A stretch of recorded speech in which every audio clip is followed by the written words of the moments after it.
Salam pemirsa, 20 November 2024, konflik antara Ukraina dan Rusia semakin intens dengan serangkaian serangan presisi yang dilakukan oleh pasukan Ukraina di daratan Rusia.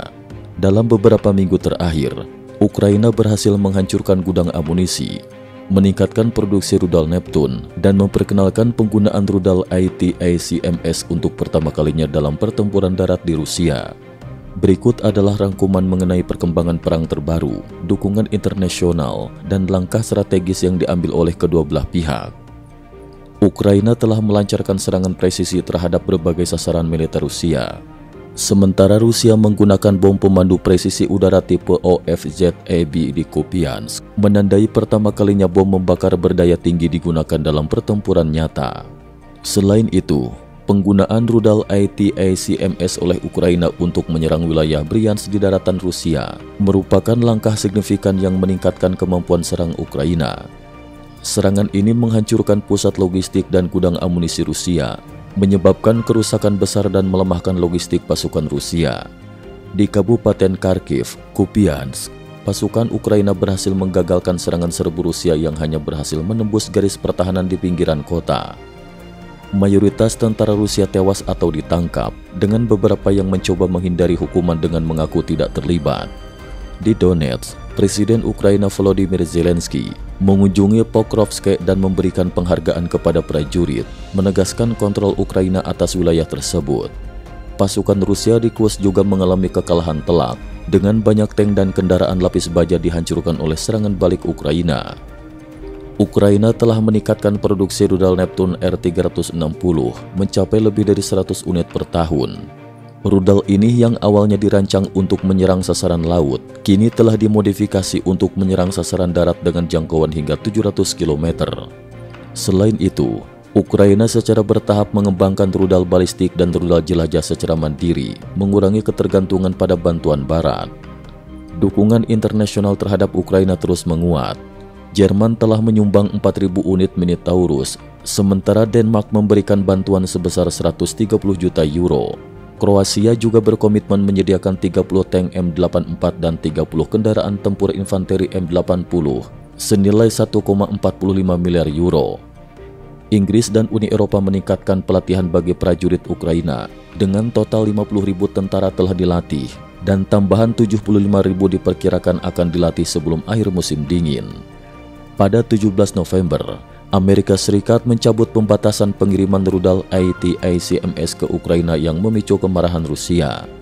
2 hari kemudian, Presiden Rusia Vladimir Putin menandatangani dekret nomor 991 yang memperbarui kebijakan pengaturan nuklir Rusia, menyatakan bahwa agresi oleh negara non-nuklir dengan dukungan negara nuklir akan dianggap sebagai serangan gabungan terhadap Rusia, memberikan dasar hukum untuk penggunaan senjata nuklir. Meskipun demikian, Ukraina telah meluncurkan 6 rudal ATACMS, dengan 5 berhasil dicegat dan 1 mengenai target, menyebabkan kebakaran di pangkalan militer Rusia.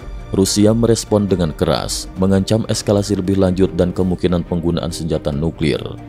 Ketua Dewan Negara Rusia, Volodin, dan Wakil Ketua Dewan Keamanan Federal Rusia, Medvedev, menegaskan bahwa Rusia akan memberikan respons tak terelakkan terhadap tindakan Ukraina. Di dalam negeri, Rusia menghadapi tantangan serius. Sebuah rumah sakit di Yekaterinburg terbakar hebat, sementara kabel komunikasi bawah laut C91 dari Baltik ke Finlandia mengalami kerusakan parah. Penyebab kebakaran dan kerusakan kabel masih dalam penyelidikan, namun insiden ini menambah tekanan pada ekonomi dan infrastruktur Rusia. Ukraina terus memberantas pengkhianat dan mata-mata dalam pasukan khusus. Badan Keamanan Ukraina berhasil menangkap beberapa pengkhianat dan berencana melakukan serangan atau membocorkan informasi penting kepada Rusia. Selain itu, kelompok gerilya Ukraina aktif melakukan sabotase di wilayah yang diduduki Rusia, termasuk penghancuran jalur kereta penting yang menghubungkan Donetsk dan Mariupol. Pengeluaran perang Rusia mencapai 14,7 triliun rubel pada tahun 2024, melebihi 40% dari total anggaran negara. Sanksi internasional, inflasi dan suku bunga tinggi menghambat pertumbuhan ekonomi Rusia, memperlemah kemampuan mereka untuk mempertahankan perang dalam jangka panjang. Di sisi lain, Industri pertahanan Ukraina menunjukkan pertumbuhan pesat dengan produksi massa rudal Neptune dan pengembangan rudal balistik yang diperkirakan akan meningkatkan kemandirian militernya.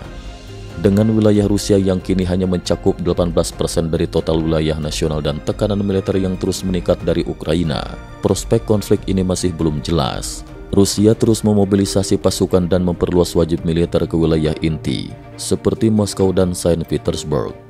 Namun keberhasilan serangan balik presisi dari Ukraina menunjukkan kemungkinan kegagalan strategi militer Rusia di berbagai front. KTT G20 diadakan dengan Presiden Amerika Serikat Joe Biden menegaskan dukungan tegas terhadap Ukraina, menjanjikan bantuan militer baru yang mencakup artileri, peralatan pertahanan udara dan amunisi. Perdana Menteri Denmark, Mette Frederiksen, juga mengumumkan dukungan finansial dan teknis untuk pengembangan industri pertahanan Ukraina, menyoroti model investasi langsung untuk meningkatkan produksi senjata lokal. Konflik Ukraina-Rusia memasuki tahap baru dengan serangan presisi, peningkatan produksi senjata dan dukungan internasional yang signifikan bagi Ukraina. Sementara Rusia menghadapi kerugian besar di front militer dan tantangan internal, Ukraina menunjukkan ketahanan dan kemampuan adaptasi yang tinggi. Masa depan konflik ini akan sangat dipengaruhi oleh dinamika politik internasional, kemampuan militer kedua belah pihak, dan upaya diplomasi untuk mencapai perdamaian. Cukup sekian dulu, terima kasih atas perhatiannya.